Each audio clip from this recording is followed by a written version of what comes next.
Hello, my name is Pastor Kris Kollar. I'm the pastor of Pleasant Valley Lutheran Church near Malabar Farm State Park and St. Paul Lutheran Church in Lucas, Ohio. Greetings. We are reading through the Bible with commentary, and we are into the book of 1 Kings, which is a continuation from Samuel. Both 1 and 2 Samuel and 1 and 2 Kings were originally written as one book in ancient Hebrew. Then when the entire world spoke Greek, it got translated into Greek in a book called the Septuagint, at which point it took 2 scrolls to write Samuel and 2 scrolls to write Kings. So we now have 1 and 2 Kings. But 1 Kings picks up pretty much right where Samuel left off with the death of David, and we hear about King Solomon.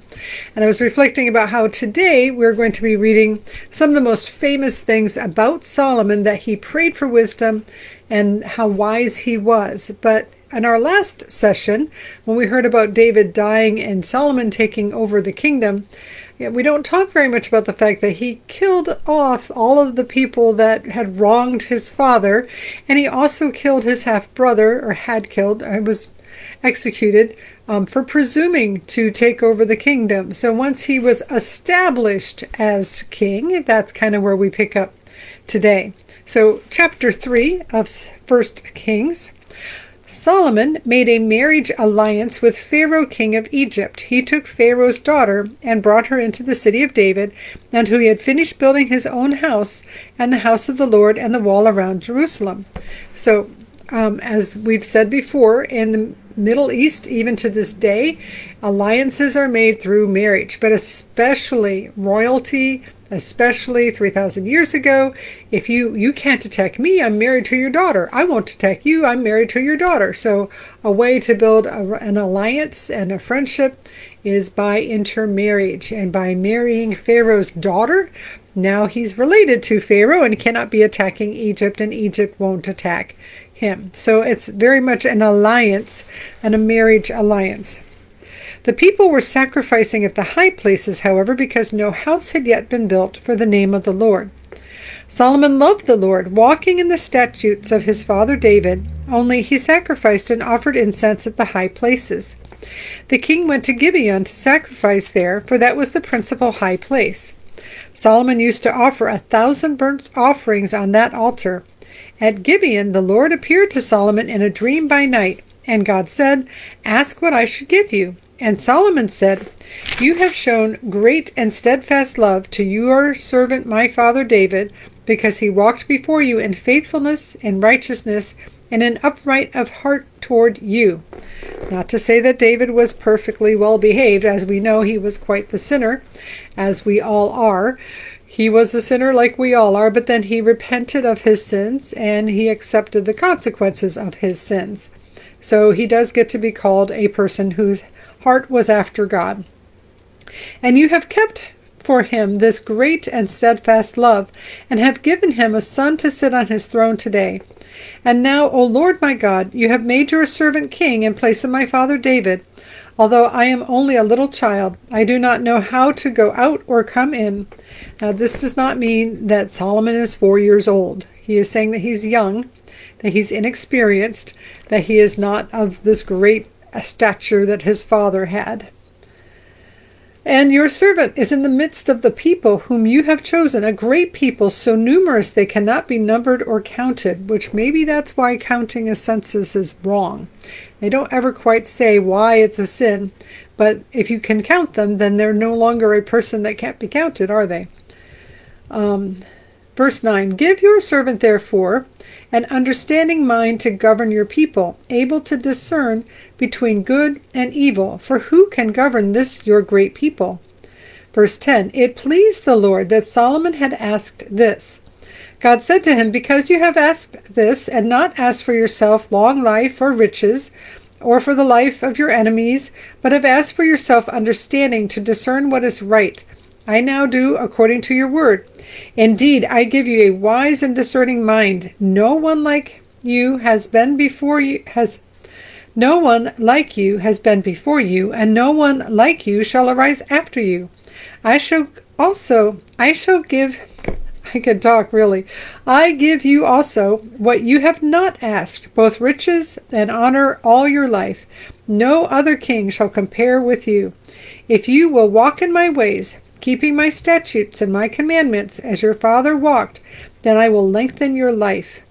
Then Solomon awoke. It had been a dream. He came to Jerusalem, where he stood before the ark of the covenant of the Lord. He offered up burnt offerings and offerings of well-being, and provided a feast for all his servants. So as we've said before, when there is offerings, this is like we're having a party, we're having a feast. You do your offering, a portion of it is burnt up to God, a portion of it is given to the priest, and the rest of it you share with your family, with your friends, with this case with his officials, and you have a feast. The Israelites in general would have eaten chicken or fish, but to have meat, an actual sheep or a cow, was not as common. It was a very special thing, and so they're going to go have a barbecue, and they're all going to have a thing. But the very famous that Solomon asked for wisdom, and therefore God gave him wisdom and riches and honor and long life. And I heard just today, I heard this wonderful story that talked about a man who was content because he was rich, and he was rich because he was content. And I was like, what a wonderful story. And then something happens in the story, and he goes to bed poor because he's no longer content. And there's so much to be said for being content and asking, what do we ask for God? He's asking for wisdom, not for riches, not for long life, but in the course of asking for wisdom, he gets everything else that he wants. So as we pursue God's will, as we pursue contentment, as we pursue being wise before the Lord and choosing to do what he calls us to do, then sometimes we end up with all of the other things that we want as well. Verse 16, later 2 women who were prostitutes came to the king and stood before him. So neither of them are considered sinners. I mean, it was not a popular thing, but it was also not like they're not thrown in jail because they're prostitutes. They've come to the king to ask for justice. The one woman said, "Please, my lord, this woman and I live in the same house, and I gave birth while she was in the house. Then on the 3rd day after I gave birth, this woman also gave birth. We were together. There was no one else with us in the house. Only the 2 of us were in the house. Then this woman's son died in the night because she lay on him."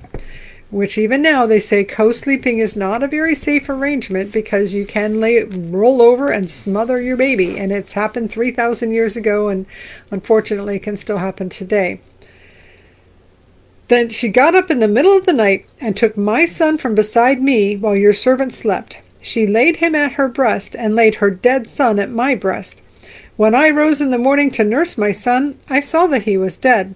But when I looked at him closely in the morning, clearly it was not the son that I had borne. But the other woman said, 'No, the living son is mine, the dead son is yours.' The first said, 'No, the dead son is yours, and the living son is mine.' So they argued before the king." Verse 23. Then the king said, "The one says, 'This is my son that is alive, and your son is dead,' while the other says, 'Not so, your son is dead, and my son is the living one.' So the king said, 'Bring me a sword.' And they brought a sword before the king. The king said, 'Divide the living boy in 2, then give half to the one and half to the other.' But the woman whose son was alive said to the king, because compassion for her son burned within her, 'Please, my lord, give her the living boy. Certainly do not kill him.' The other said, 'It shall be neither mine nor yours. Divide it.' Then the king responded, 'Give the first woman the living boy. Do not kill him. She is his mother.' All Israel heard the judgment that the king had rendered, and they stood in awe of the king, because they perceived that the wisdom of God was in him to execute justice." So as I said at the beginning of the session, one of the 2 most famous things about King Solomon are probably here in chapter 3, that he asked for wisdom before honor or riches or long life, and he got all 4. And here's an example when he's presented with 2 women fighting over a dead child and a live child. He immediately is able to discern the one who loves the child is his mother, and the vindictive, angry one is not the child's mother. Chapter 4. King Solomon was king over all Israel, and these were his high officials. I'll just tell you now, it's another chapter full of names that I'm probably going to butcher, but if we're going to read the whole Bible, we're going to read the whole Bible. So let's go at it. Azariah, son of Zadok, was the priest, which is actually grandson. Son of means maybe sometimes grandson or descended from. It isn't necessarily an immediate generational thing. Elahoreph and Ahijah, son of Shesha, were secretaries. Jehoshaphat, son of Ahilud, was recorder. Benaiah, son of Jehoiada, was the command of the army. Zadok and Abiathar were priests. Azariah, son of Nathan, was over the officials. Zabud, son of Nathan, was priest and king's friend. So Nathan was the counselor to David, and now his son Zabud is the son of Nathan, he's not a prophet, but he is a counselor. When it says king's friend, that's like special counselor that the king can trust and can talk to and get a good opinions from. Ahishur was in charge of the palace, and Adariam, son of Abda, was in charge of the forced labor. Verse 7. Solomon had 12 officials over all Israel who provided food for the king and his household. Each one had to make provision for 1 month in the year. These were the names: Ben-Hur in the hill country of Ephraim, Ben-Deker in Makez, Shealbim, Beth-Shemesh, and Elam-Beth-Hanan. Ben-Hesed in Aruboth, to him belonged Succo and the land of Hepher. Ben-Abinadab in Al-Nephordor, he had Taphath, Solomon's daughter, as his wife. So here is a son-in-law who is one of the 12 officials. And each of these 12 officials has to bring food for 1 month. And it's a lot of food because it was a large household of people. Baanah, son of Ahilud in Taanach, Megiddo, and Al-Beth-Shean, which is beside Zerathon and below Jezreel, from Beth-Shean to Abel-Meholah, as far as the other side of Jokmeam. Ben-Geber and Ramoth-Gilead, he had the villages of Jair, son of Manasseh, which are in Gilead, and he had the region of Argob, which is in Bashan, 60 great cities with walls and bronze bars. Ahinadab, son of Iddo, of Mahanaim, Ahimaaz in Naphtali, he had taken Basemeth, Solomon's daughter, as his wife. So another son-in-law of Solomon, who is one of his officials. Baanah, son of Hushai, and Asher and Baaloth. Jehoshaphat, son of Paruah, and Issachar. Shimea, son of Elah, in Benjamin.